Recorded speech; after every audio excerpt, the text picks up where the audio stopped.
आज Doubtnut app download करें। Doubtnut पर अपने सभी गणित, रसायन विज्ञान, भौतिक विज्ञान और जीव विज्ञान के डाउट्स का करो सफाया। बस प्रश्न की फोटो खींचो, एक ही प्रश्न को क्रॉप करो और तुरंत वीडियो सोल्यूशन पाओ। अभी डाउनलोड करें। हेलो, प्रश्न इस प्रकार से है कि हमें इस प्रश्न में 3 अभिक्रिया दी हैं, XeF6 प्लस H2O साम्य XeOF4 प्लस 2HF। इस अभिक्रिया का साम्य स्थिरांक हमें दिया है K1। दूसरी अभिक्रिया हमें दी है XeO4 प्लस XeF6 साम्य XeOF4 प्लस XeO3F2 और इसका साम्य दिया है हमें साम्य स्थिरांक K2। तीसरी अभिक्रिया हमें दी है XeO4 प्लस 2HF साम्य XeO3F2 प्लस H2O और इस अभिक्रिया के लिए हमें साम्य स्थिरांक पूछा गया है।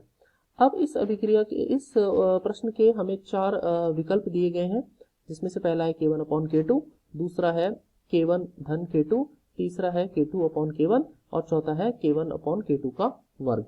तो हमें इस प्रश्न को हल करने के लिए सबसे पहले साम्य अवस्था और साम्य स्थिरांक के बारे में कुछ जान लेना जरूरी है। तो मान लेते हैं कि हमें एक अभिक्रिया दे रखी है, छोटा ए, छोटा बी साम्य छोटा सी और छोटा डी और डी। अब ये अभिक्रिया में जो बड़ा ए और बड़ा बी है वो तो अभिकारक है और बड़ा सी और बड़ा डी उत्पाद है, और जो छोटा ए है वो बड़े ए के मोल्स की संख्या है। ऐसी छोटा बी जो है वो बड़े बी के मोल्स की संख्या, छोटा सी बड़े सी के मोल्स की संख्या और छोटा डी बड़े डी के मोल्स की संख्या हमें इन्होंने दे रखी है। और ये एक ऐसी अभिक्रिया है, ये संतुलित रासायनिक अभिक्रिया है जो साम्य अवस्था का पालन करती है। तो ऐसी अभिक्रियाओं के लिए हम साम्य स्थिरांक, जिसको हम Kc से दिखाते हैं, उसका सूत्र लिखा जाता है C का सक्रिय द्रव्यमान की घात छोटा सी, D का सक्रिय द्रव्यमान की घात छोटा डी बटे A का सक्रिय द्रव्यमान और इसकी घात छोटा a और B का सक्रिय द्रव्यमान और इसकी घात छोटा b। जहां पर जो मैंने अभी शब्द बोला सक्रिय द्रव्यमान का अर्थ होता है मोल प्रति लीटर सांद्रता। तो जो हमें यहाँ पे सक्रिय द्रव्यमान दिया गया है वो हमें अभिकारकों और उत्पादों की मोल प्रति लीटर सांद्रता दिखाई गई है, सांद्रता बताई गई है, और इसको मोल प्रति लीटर सांद्रता को मोलरता के नाम से भी जाना जाता है। अब यही हमारा सक्रिय द्रव्यमान होता है। तो इस तरीके से जो मैंने आपको ऊपर दिखा दिया, हम सक्रिय द्रव्यमान लिख करके जो Kc है साम्य स्थिरांक है उसका मान निकालते हैं। अब हमें ये बात यहाँ पे जानना जरूरी है कि हम एक एक करके जो प्रथम द्वितीय तृतीय अभिक्रिया है इनके लिए साम्य स्थिरांक का मान लिखेंगे। तो सबसे पहले हम प्रथम अभिक्रिया पर चलते हैं। प्रथम अभिक्रिया हमें दे रखी है XeF6 प्लस H2O साम्य XeOF4 प्लस 2HF, इस तरीके से ले रखी है। इसका साम्य स्थिरांक हमें इन्होंने दिया है वो है K1। तो K1 का सूत्र आ जाएगा XeOF4 का सक्रिय द्रव्यमान गुणा HF का सक्रिय द्रव्यमान और इसकी घात 2 बट्टे XeF6 का सक्रिय द्रव्यमान गुणा H2O का सक्रिय द्रव्यमान। अब मैं आपको एक बड़ी जरूरी बात यहाँ पर बता दूं कि जो कोई भी शुद्ध ठोस या शुद्ध द्रव होते हैं, मैंने बोला कि अगर कभी आपको शुद्ध ठोस दिए गए हो या शुद्ध विलायक दिए गए हो या शुद्ध द्रव दिए गए हो, उनका सक्रिय द्रव्यमान हम साम्य स्थिरांक के सूत्र में नहीं लिखते हैं। तो यहाँ पर पानी जो है H2O जो हमें यहाँ दे रखा है, इसका सक्रिय द्रव्यमान हम यहाँ से हटा देंगे। तो हमारा अब जो सक्रिय द्रव्यमान K1, जो हमारा साम्य स्थिरांक K1 बन जाएगा, वो हो जाएगा XeOF4 गुणा HF और इसकी घात 2 बट्टे XeF6, ये बन जाएगा। इसको मैं मान लेता हूं समीकरण नंबर 1।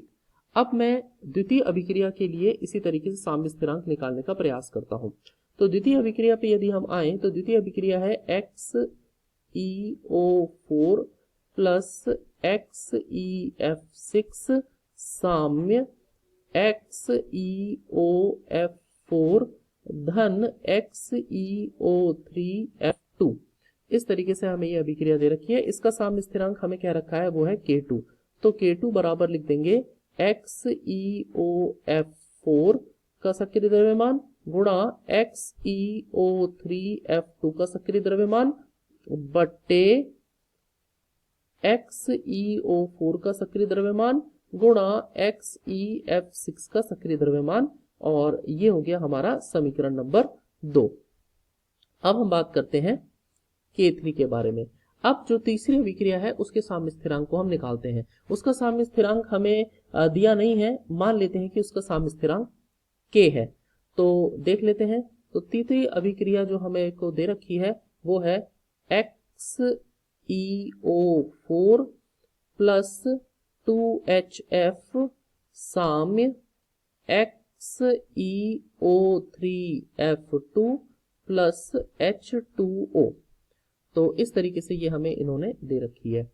तो अब इसके लिए साम्य स्थिरांक निकाल लेते हैं। मानना कि इसका साम्य स्थिरांक है K, तो K बराबर हो जाएगा XeO3F2 गुणा H2O का सक्रिय द्रव्यमान बट्टे XeO4 गुणा HF का सक्रिय द्रव्यमान की घात 2। अब जैसा कि मैंने ऊपर भी बताया था कि H2O को हम यहां से हटा देंगे, तो XeO3F2 का सक्रिय द्रव्यमान बट्टे XeO4 गुणा HF का वर्ग, ये आ गया हमारा समीकरण नंबर 3। अब हम जो है यहाँ पर 1, 2 और 3 समीकरण के बीच में संबंध को स्थापित करते हैं। तो इसके लिए हम एक काम करते हैं कि इसके लिए हम K2 और K1 का भाग दे देते हैं। तो हम क्या करते हैं, K2 बट्टे K1 करते हैं। तो K2 का लिख देंगे हम XeOF4 गुणा XeO3F2 बट्टे XeO4 गुणा XeF6 गुणा, अब नीचे K1 आ जाएगा, K1 का मान आ जाएगा XeOF4 गुणा HF का वर्ग बट्टे ऊपर लिख देंगे XeF6। तो इस तरीके से दोनों आ गए। अब हम देखते हैं यहां से कि XeF6 से XeF6 कट गया, XeOF4 से XeOF4 कट गया, तो हमारा क्या निकल के आया, हमारा निकल के आया XeO3F2 बटे XeO4 गुणा HF का वर्ग। और जो ये उत्तर K2 और K1 को भाग देकर के आया है, ये तो हमारा समीकरण नंबर 3 आ गया। इसका मतलब जब मैं K2 और K1 को भाग देता हूं तो हमारा क्या उत्तर आ जाता है, हमारा उत्तर आ जाता है K1। इस हमारा आ जाता है उत्तर K1 नहीं K। तो जो है हमारा यहाँ पर K आ गया। तो चलिए वापस चलते हैं इस पे। तो इसका अर्थ ये हुआ कि K2 बट्टे K1 बराबर आ जाता है K। तो इस तरीके से हमारा यहाँ पर संबंध आ गया। अब हम चलते हैं अपने विकल्प पे और देख लेते हैं हमारा कौन सा विकल्प जो है सही है। तो हमें दिख रहा है यहाँ पर K2 बट्टे K1 जो हमारा तृतीय विकल्प है वो हमारा सही उत्तर है। तो इसका अर्थ ये हुआ कि हमारा सही उत्तर है विकल्प नंबर 3, ये हमारा सही उत्तर है। तो मुझे लगता है आप लोगों को समझ में आ गया होगा। धन्यवाद। कक्षा 6 से 12वीं से लेकर नीट, IIT, JEE वो एडवांस के लेवल तक 1 करोड़ से ज्यादा छात्रों का भरोसा। आज ही डाउनलोड करें डाउटनेट ऐप या व्हाट्सएप करें अपने सारे डाउट्स 8400 400 400 पर।